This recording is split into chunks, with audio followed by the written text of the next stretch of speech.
Hey, welcome to Daily Bravo Drama. In this audio, we will be talking about Shannon running over Vicky's foot, Salley Carson making AI babies with Austen, Ariana Madix keeping Love Island secrets, Scheana Shay's mental health boundaries, and a whole lot more. We'll cover everything coming up in this audio.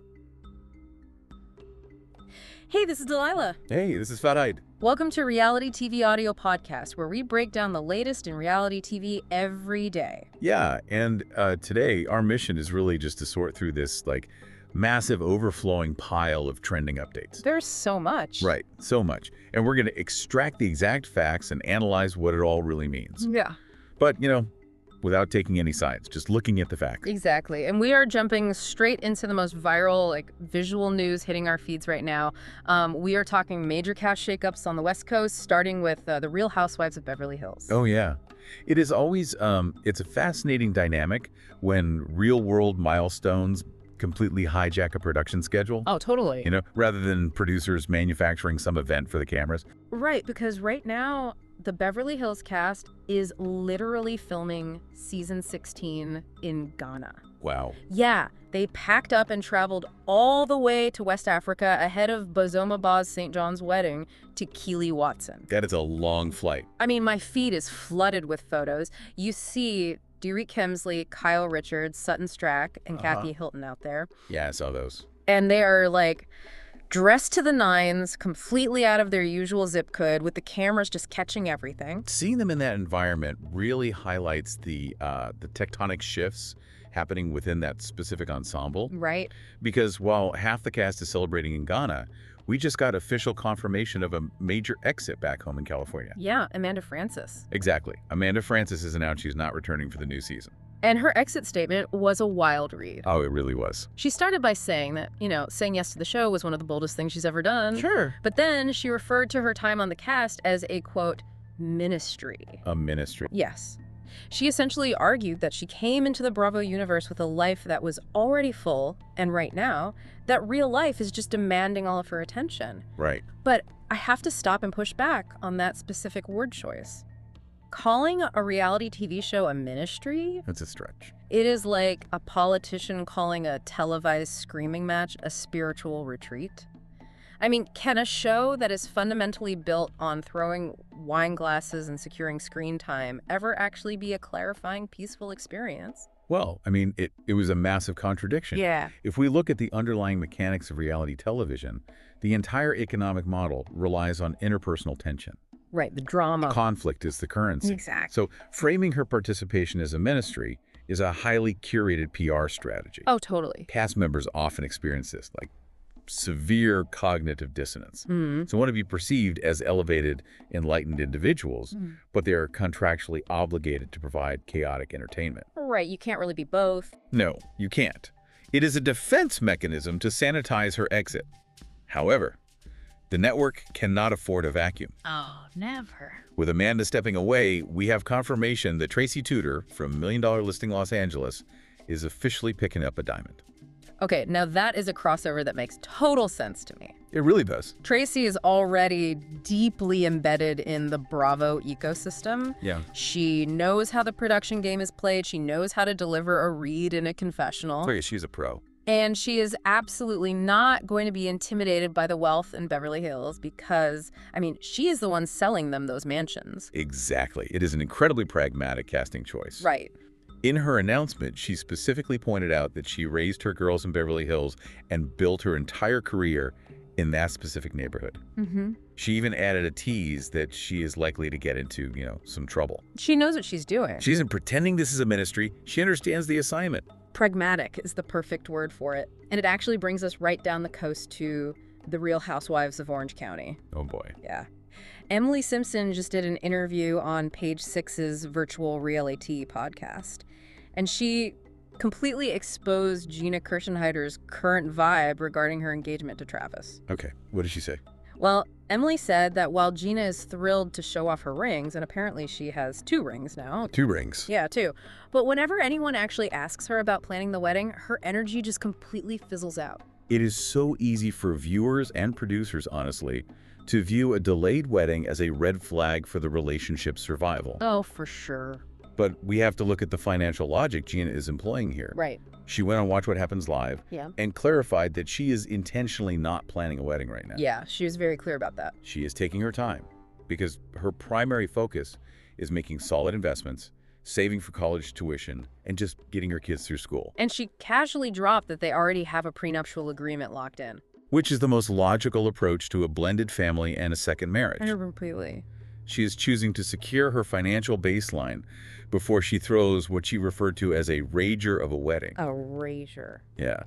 The stark contrast between the emotional fairy tale fantasy of a televised wedding and the cold, hard financial reality of a marriage is, well, it's something this genre rarely handles with this much transparency. Right. Usually it's just about the spectacle. Usually cast members go into debt for the on-camera wedding aesthetic. Gina is refusing to play that game. It is incredibly mature.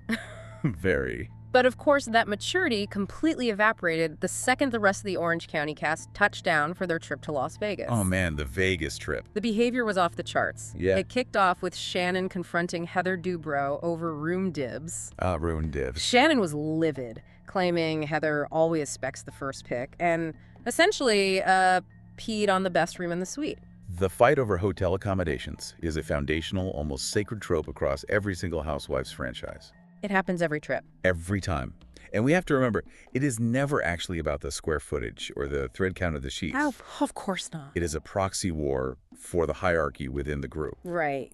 Shannon's frustration wasn't about where she was sleeping. Yeah. It was about her deep-seated perception that the universe and the production crew always favors Heather's status over hers. Oh, 100%. Yeah. Jen even called it out, saying Shan was just directing all her anger at the room because she was jealous Heather had something better. Exactly. But honestly, fighting over a bed was child's play compared to what happened the next day. This was rough. Vicky Gunvalson put on her interrogator hat and went straight for Carmela's jugular. This is where the social dynamics get incredibly uncomfortable to watch. So uncomfortable. Carmela had been very vulnerable with the group. She was feeling immense guilt because she had to leave her sick daughter back home with her boyfriend to go on this trip. Right, she was already on edge. Yeah, she opened up about the heavy burden of being a caretaker and even confessed she had considered divorce years ago, but was simply too overwhelmed raising young kids to initiate it. And Vicky, instead of offering an ounce of empathy, uses that exact vulnerability as a weapon. It was brutal. She started interrogating Carmela's motives for being there, aggressively probing into her housing situation, and went as low as criticizing Carmela's actual parenting. Wow. Heather finally had to step in and literally order Vicky to stand down. Right. I was watching it thinking, how does Vicky not realize how terrible this looks on camera? Well, that is the producer brain taking over. Yeah. Cast members sometimes think they need to uncover a secret to earn their paycheck. Oh, I see. Vicky suspected Carmela was trying to artificially buy her way into the established friend group. But attacking someone's parenting breaks a universal social contract, even in reality television. It really does. The immediate aftermath was fascinating, though. Vicky eventually hugged Carmela and apologized, admitting she realized she made her feel horrible. And Carmela handled it perfectly. She said she forgives her, but she will not forget. Good for her. Which is exactly how you survive in that group. And honestly, karma came for Vicky's behavior almost immediately in the most absurd physical way possible. A scooter. Yes. Shannon was trying to be a good friend because Vicky's knee was hurting, so she comes flying in on a mobility scooter and literally runs over Vicky's foot. The pure physical comedy of that sequence is undeniable. It breaks the tension completely. I was crying laughing. Yeah. And the kicker is, after all of this chaos, the room fights, the parenting insults, the vehicular scooter assault, the group splits up at the Grand Canyon. Right. Shannon and Vicky are hyped up to go ziplining. They do this massive hike, walking up 7 agonizing flights of stairs to reach the platform, and then they both completely chicken out. They just left. They just walk back down. It is the ultimate metaphor for how they handle conflict resolution on this show. Oh my gosh, you're right. They do all the exhausting, dramatic, emotional climbing to get right up to the edge of a breakthrough, and then they completely refuse to take the leap. That is brilliant and so true. Now, I want to move from all this overt, screaming in Vegas drama to the secrets people desperately try to hide when the cameras are rolling. Yeah. Ariana Madix just snagged an Emmy nomination for hosting Love Island USA, and she gave a really revealing interview about her absolute biggest rule as a host. She explained that under no circumstances can the islanders know what she knows. Right. Even when she has watched secret, behind-the-scenes footage from the villa that would completely shatter an islander's perception of their partner, she refuses to give them a single hint about the outside public opinion. Not a hint. She maintains an absolute unbreakable poker face. She joked that she sometimes tries to, telepathically beam signals into their brains, but she stays totally impartial. Yeah. And the comparison she made to her past was striking. Ariana said that stepping onto the Love Island set allows her to actually feel and express genuine joy. And then she bluntly added, quote, "I don't think that I was really doing that on Vanderpump Rules." That is a loaded statement. Very. If we break down the psychological environment of Vanderpump Rules, where betrayals, hidden affairs, and public humiliation are the literal lifeblood of the show, you completely understand why her guard was always up. Absolutely. Stepping into the host role on Love Island completely inverts her power dynamic. Oh, that makes sense. She is no longer the victim of the secrets. She is the guardian of them. She is in control of the information flow.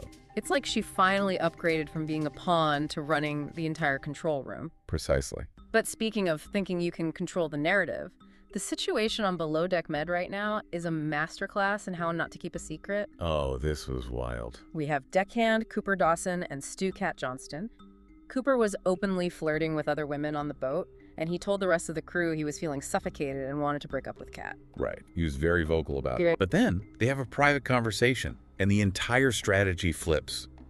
Cooper somehow convinces Kat to pretend they are broken up to satisfy the crew's gossip, while they continue to secretly date behind everyone's backs. I was yelling at my screen.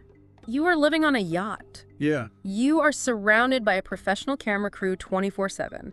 You sleep in bunk beds.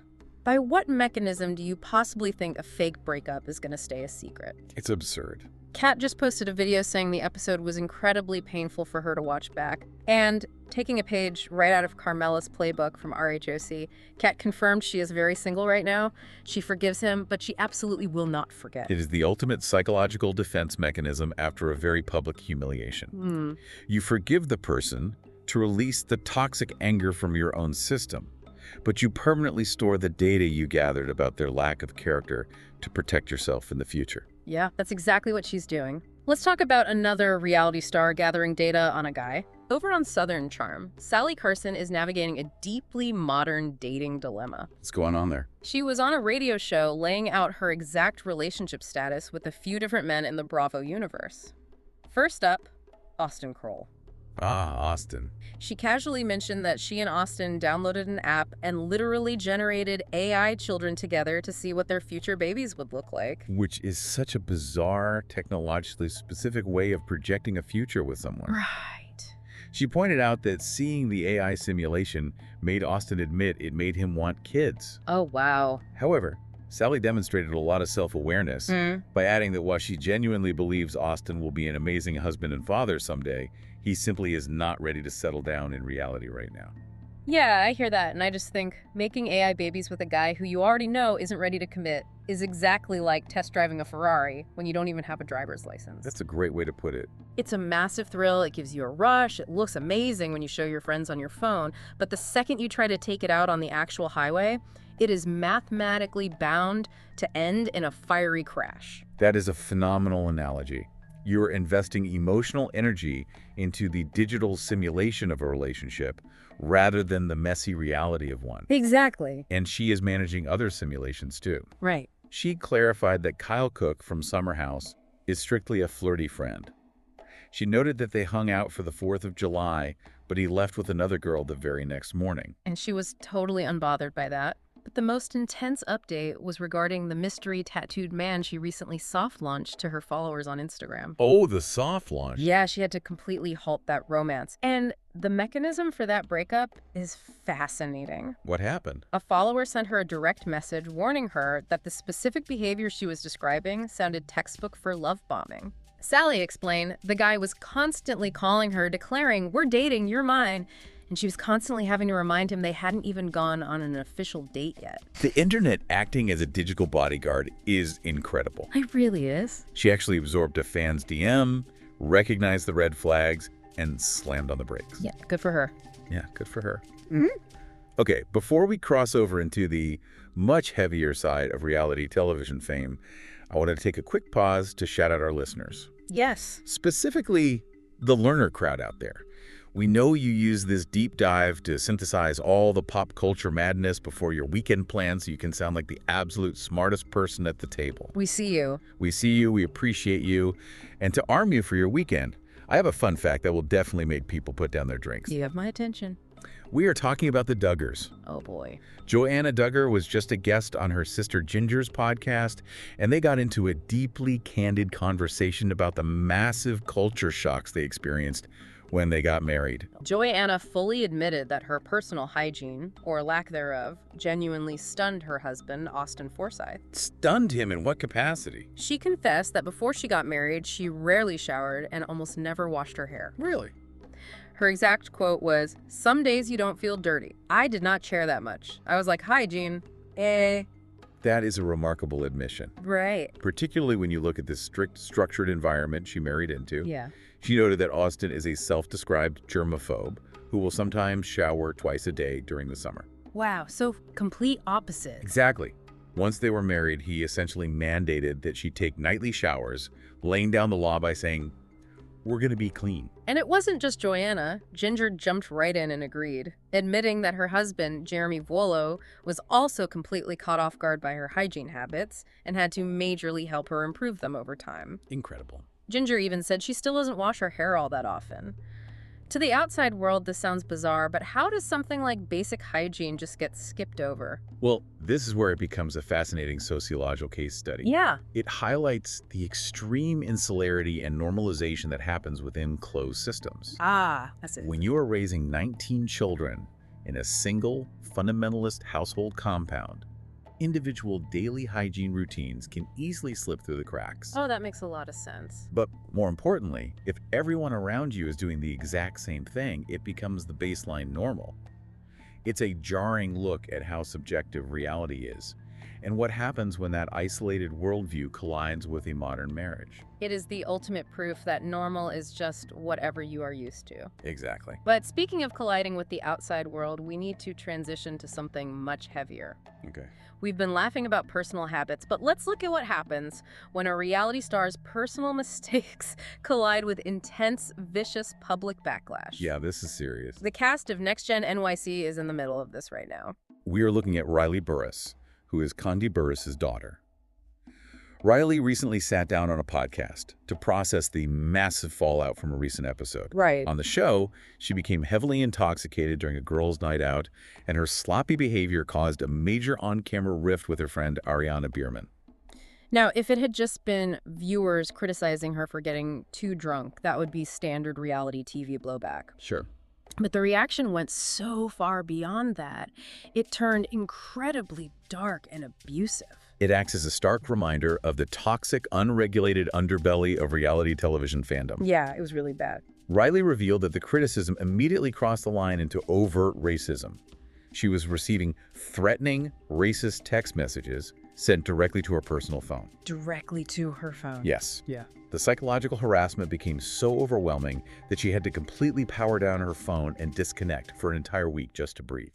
I was so impressed by how she handled the interview, though. She didn't play the victim regarding her own actions. She took full accountability for how she behaved on the broadcast, acknowledging it was a mistake.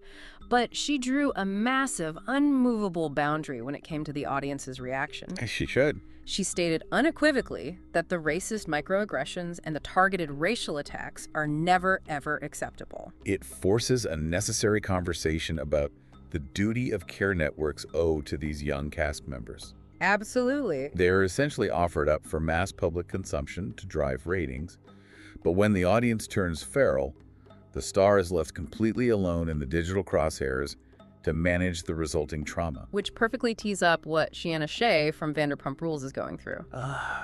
Scheana just spoke out about establishing her own boundaries, specifically explaining why she is refusing to move forward with her former friend Lala Kent. Yeah. Scheana stated she has to prioritize her own mental peace and the well-being of her family over trying to constantly please everyone else in the cast.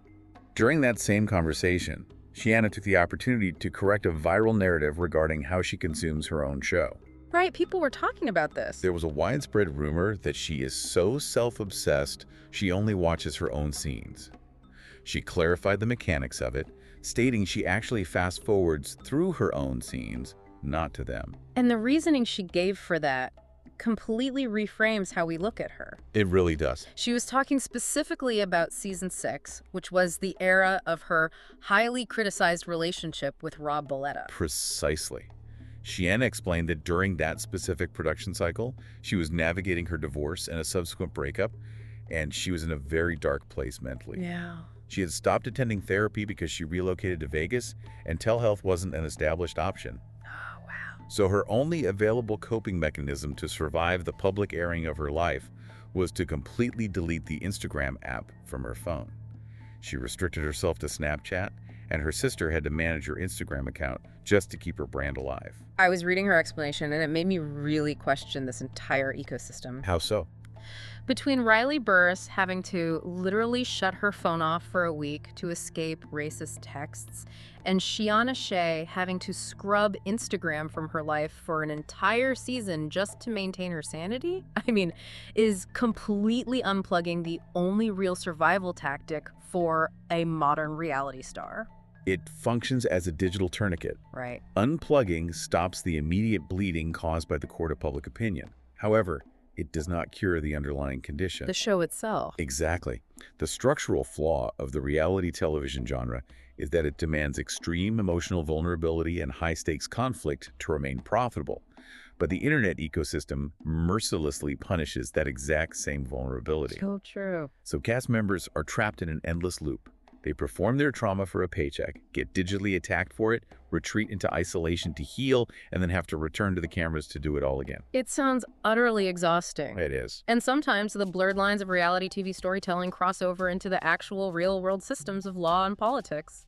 Let's look at the Real Housewives of Atlanta. Claudia Jordan just dropped a bomb that completely exposes how storylines are manufactured in post-production. I saw this. She revealed that Kelli Potter actually did pay Phaedra Parks for her legal services during her divorce. Which completely dismantles the narrative pushed on the actual episodes. Completely. The show presented a storyline where Phaedra was generously doing the legal work strictly pro bono. Right, making her look great. It is a textbook example of production constructing a more flattering, saintly narrative for a favorite cast member, when the reality was just a standard, billable financial transaction. But speaking of things not being what they seem on camera, we have to talk about the incredible identity mix-up on the Real Housewives Ultimate Girls Trip, Roaring 20th.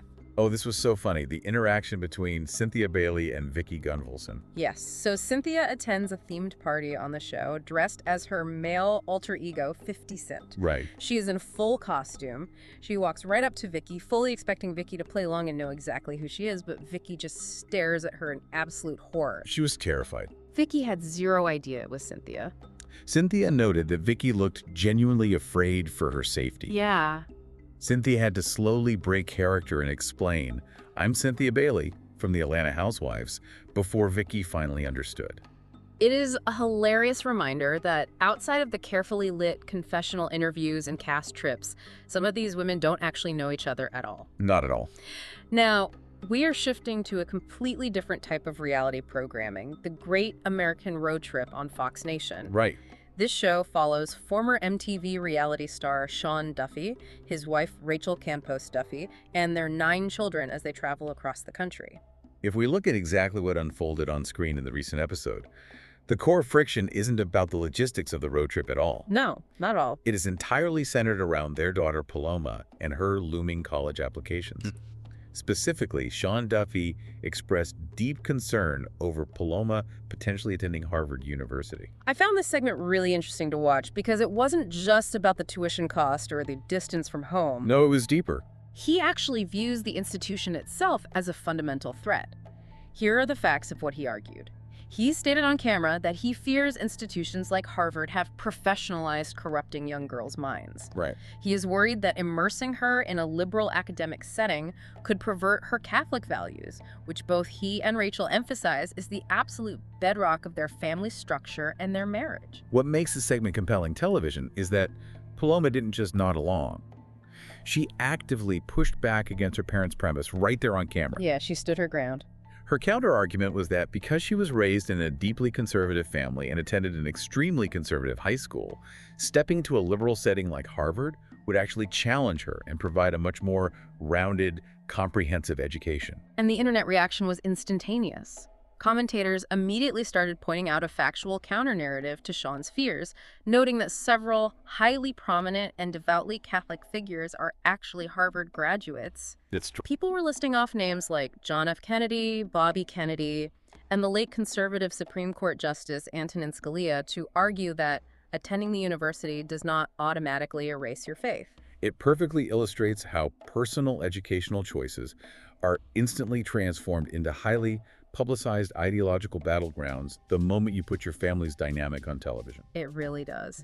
And finally, rounding out our deep dive today, we have a story that takes a terrifying real-life event from the 1990s and repackages it for today's streaming audiences. This is a big one. Hulu has announced that Ellen Pompeo from Grey's Anatomy is executive producing a new season of the true crime anthology series Good American Family. And the focus of this new season is the bone-chilling 1993 Lorena Bobbitt case. She now goes by Lorena Gallo. Right, Lorena Gallo. For those who might not remember the historical specifics of the case, the series will revisit the June 1993 incident where Lorena attacked her husband, John Bobbitt, with a knife while he slept, severing a part of his anatomy. The factual history that Hulu is preparing to cover is incredibly dense. Lorena alleged that she had suffered through years of horrific rape and domestic abuse at his hands prior to the incident. The media circus surrounding this case at the time was absolute insanity. I mean, it was everywhere. It truly was. In many ways, the 24-hour news coverage of the Bobbitt trials laid the actual cultural groundwork for the reality television genre we consume today. Wow, yeah, I can see that. It was one of the very first major national cases to turn a family's profound personal trauma into a daily entertainment spectacle. Right. The Hulu series will cover John's subsequent trial and ultimate acquittal for marital sexual assault, as well as Lorena's trial, where she was found guilty by reason of insanity. Okay. That verdict resulted in a 45-day evaluation in a psychiatric facility. Importantly, the series is also slated to cover how this specific case forced a shift in public perception regarding gender dynamics and domestic violence, culminating in Lorena's current work as an advocate for abuse prevention. So we have covered a massive amount of ground in this audio. We started with housewives arguing over hotel room dibs and running over each other with mobility scooters. Right. We analyzed the Duggars' strict compound hygiene rules and ended with a 90s true crime saga that helped invent the modern media circus getting the premium Hulu streaming treatment. That is a lot of pop culture to process. It really is. And if we pull back and look at the entire scope of human behavior we discussed today, from Salley Carson generating artificial AI babies on her phone with a man who won't commit to her, to real-life criminal trials and trauma being repackaged as prestige television decades later. Yeah. It leaves us with a pressing, almost uncomfortable question to consider. What's that? Where exactly is the line between our actual lived reality and the entertainment content we consume? And honestly, is that line already permanently erased? Wow. That is definitely a profound thought to mull over this weekend while you are scrolling through your feeds. We are officially out of time for today's deep dive, but make sure you join us next time because we have got our hands on some newly surfaced footage of a massive political figure that has absolutely everyone talking. You will not want to miss it.